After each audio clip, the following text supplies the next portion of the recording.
Bonjour à tous, je vous retrouve aujourd'hui pour une nouvelle vidéo consacrée une nouvelle fois à la C3 pluriel et à l'entretien de la C3 pluriel. Nous allons procéder aujourd'hui à une opération d'entretien courant puisque nous allons changer les bougies du TU5 JP4, l'excellent TU5 JP4 qui équipe la C3 pluriel 110 chevaux, Senso Drive, moteur qui était monté sur bon nombre de modèles du groupe PSA. C'est un 1600 cm3. Voilà, pas de difficulté particulière dans cette opération d'entretien.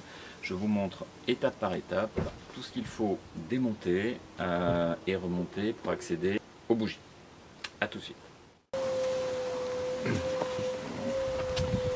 Alors, pour commencer cette étape de changement des bougies, il convient tout d'abord d'enlever le cache qui est sur le moteur, qui est tenu par 6 vis. Torx, ce sont des T20, donc j'utilise un embout T20 qui permet de dévisser ces 6 vis.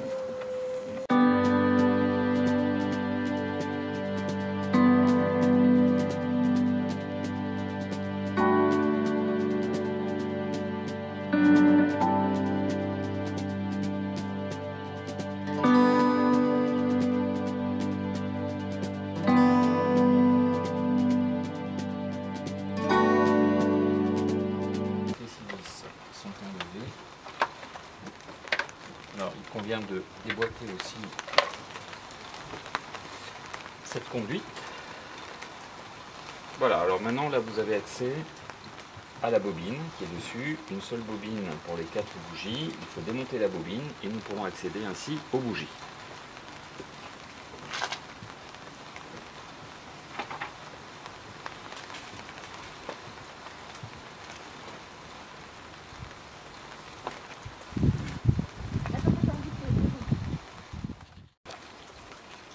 Pour accéder aux bougies, il faut tout d'abord enlever la bobine. Pour accéder à la bobine, vous allez devoir enlever les 2 reniflards d'huile ici. Pour ce faire, c'est pas compliqué, il suffit d'appuyer sur la bague jaune et retirer voilà, le reniflard. Pareil ici, voilà, il suffit simplement après de les soulever. Faire très attention, les plastiques sont un peu fragiles, ça peut être amené à se fondre. Voilà, donc maintenant nous pouvons accéder à la bobine, et la bobine elle est tenue également par 4 vis T20, donc très facile à démonter.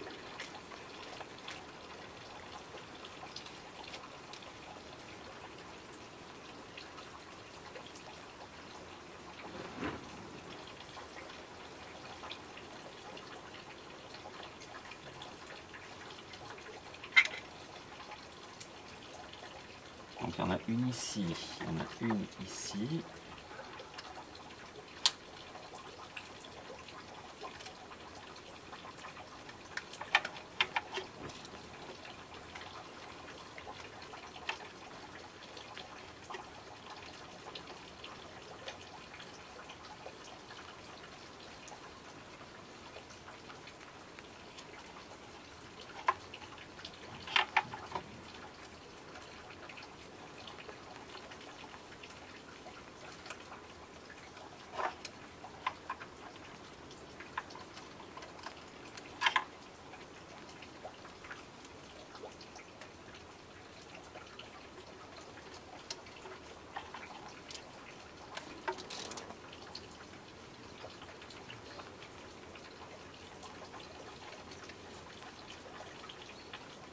Ma tête elle est un peu abîmée.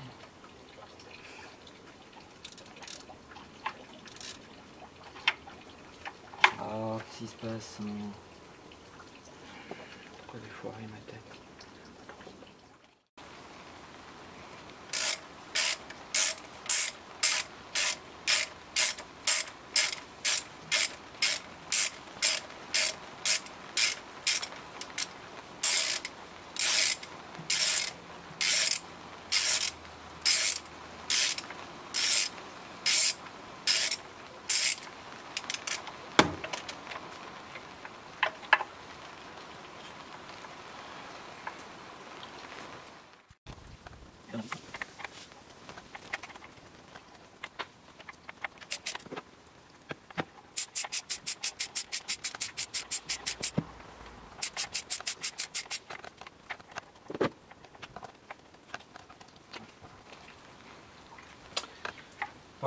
Donc j'ai dévissé la bobine, maintenant il convient d'enlever la prise en écartant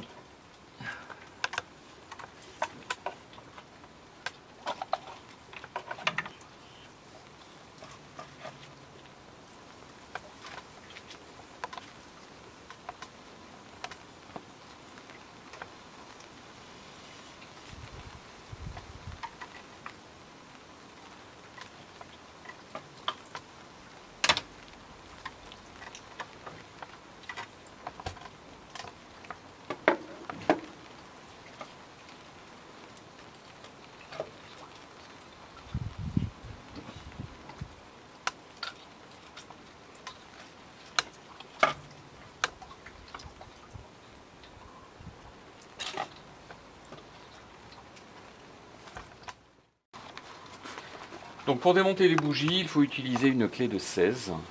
Voilà, pas de difficulté particulière également.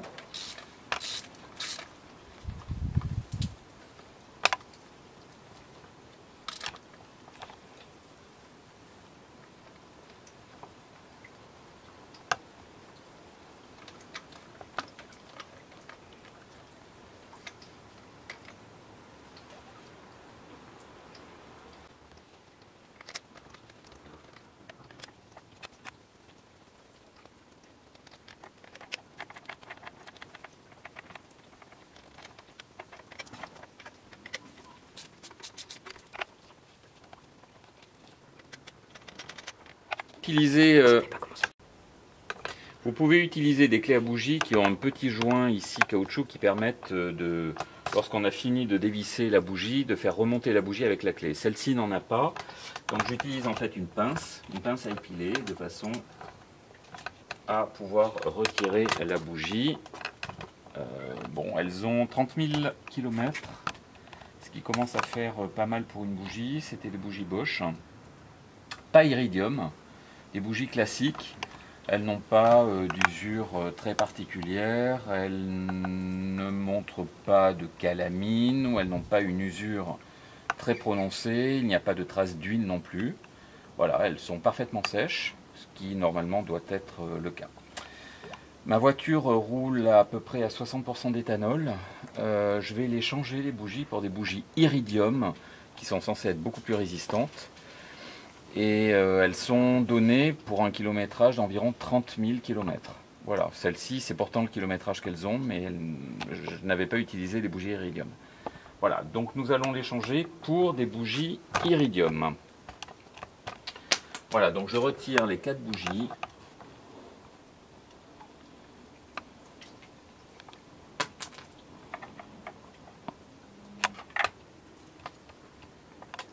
Elles sont toutes sèches, parfaites.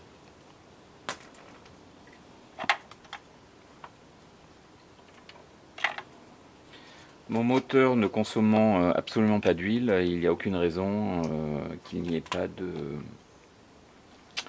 il n'y a pas de raison qu'il y ait de dépôt d'huile sur les bougies. Ça arrive lorsque le moteur a un fort kilométrage ou consomme beaucoup d'huile. Le puits également dans lequel est vissée la bougie doit être également absolument exempt d'huile, ce qui est également le cas ici.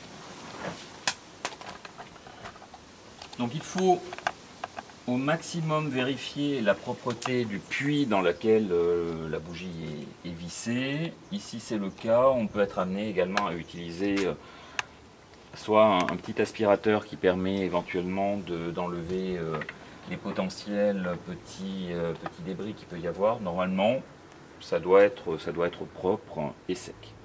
Voilà, nous allons maintenant procéder au montage des nouvelles bougies. Donc voici les nouvelles bougies. Ce sont des bougies toujours de marque Bosch, iridium. Voilà, ce sont des bougies qui sont censées, comme je vous l'ai dit précédemment, qui sont censées résister un petit peu plus dans le temps. Et elles sont surtout caractérisées par une électrode qui est très très petite. On peut voir clairement la différence avec l'ancienne bougie, où là clairement on voit la différence. Donc l'ancienne bougie qui est ici, On voit clairement une électrode qui est plutôt assez large, et la nouvelle bougie, la bougie Iridium, qui elle présente une électrode qui est vraiment très fine, donc qui peut paraître justement a priori peut-être plus sensible et plus fragile, mais elles sont censées être beaucoup plus résistantes. Et pour les voitures roulant à l'éthanol ou partiellement à l'éthanol, ce qui est le cas de la mienne, elles sont préconisées, voilà, pour être voilà, plus ayant une meilleure autonomie, une meilleure résistance dans le temps. Voilà, donc maintenant nous allons procéder au montage de la nouvelle bougie.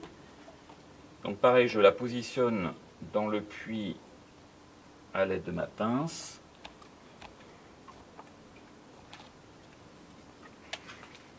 Et maintenant, donc, je peux visser.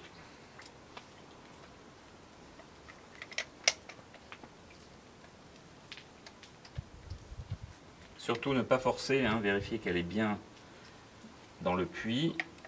Et surtout, visser bien droite. Normalement, il faut utiliser une clé dynamométrique. J'en ai une ici. Il faut visser à 25 Nm. Alors je le fais un petit peu à la sensation. En fait, je fais en sorte de ne pas trop visser. Celle que je viens de dévisser était à peine vissée. C'est surprenant d'ailleurs qu'elle ne se soit pas dévissée davantage et que j'ai pas eu de fuite au niveau de la compression, parce qu'elles étaient vraiment très peu vissées. Voilà, donc faut surtout pas y aller en forçant. Voilà, au pire, une bougie qui n'est pas suffisamment vissée, vous allez perdre un petit peu en compression et ça fera un petit peu de bruit. On entendra de l'air sous pression qui sort du cylindre. Normalement, voilà, il faut, à partir du moment où on sent le contact, il y a un joint, il faut visser à peu près de vraiment maximum d'un quart de tour. Mais ne surtout pas forcer.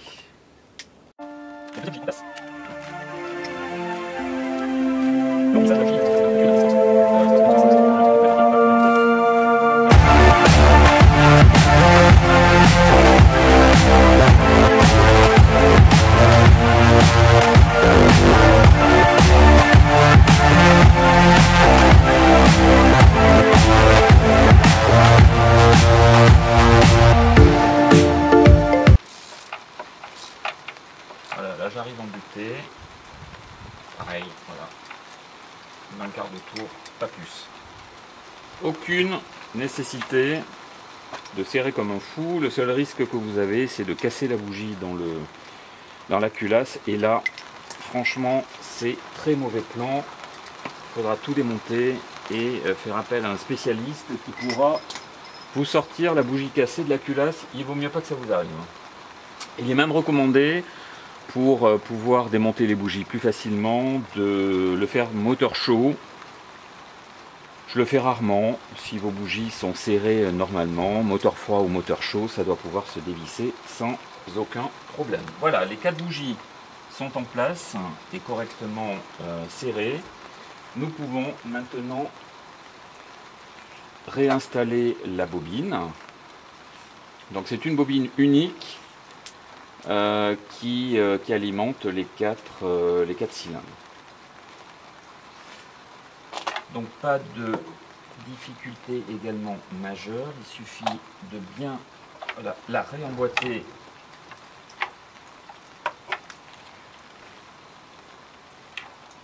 Il suffit de la réemboîter sur les 4 bougies, remettre la prise. Alors je vais peut-être d'ailleurs remettre la prise avec la... Voilà, il suffit de réemboîter, remettre le petit cerclage métallique qui permet de maintenir la prise en place que j'avais enlevé. Pas nécessité de l'enlever non plus. Ici. Voilà. Mais il permet, ce petit cerclage métallique, de maintenir la prise en place et éviter qu'elle se déboîte. Bien enfoncé, on ne peut pas aller plus profond, de toute façon là on est embuté. Maintenant il faut revisser la bobine dessus par les 4 vis.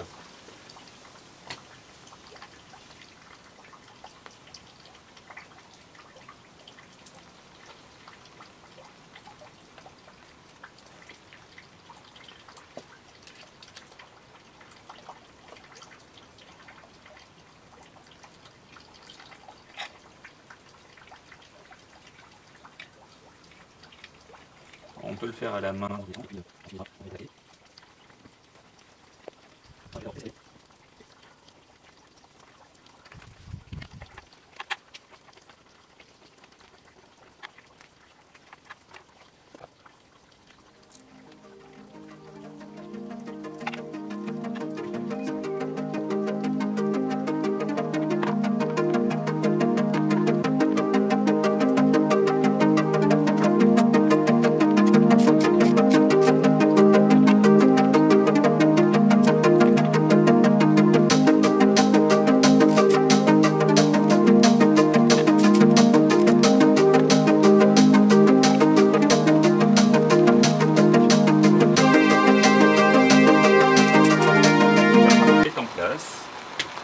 Maintenant, bien remettre en place les 2 renifleurs. Voilà, parfait. Et maintenant, remettre le cache supérieur. Donc ici,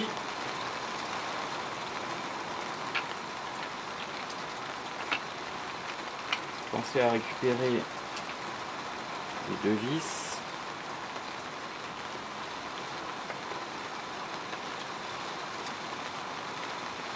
Bien vérifier que tout est en place.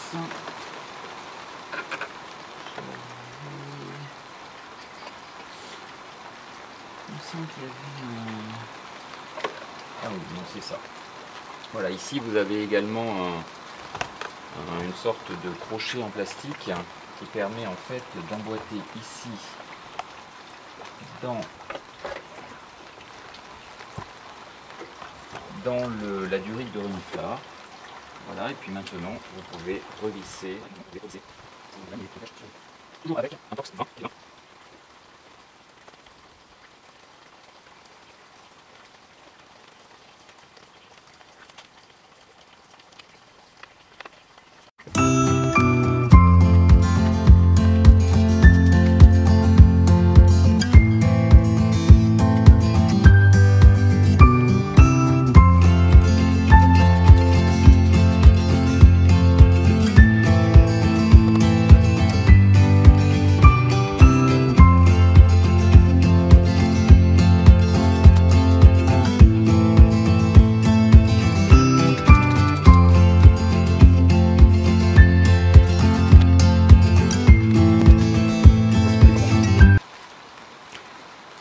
Le changement des bougies est terminé, nous allons vérifier juste que le moteur démarre, histoire de bien vérifier que tout fonctionne.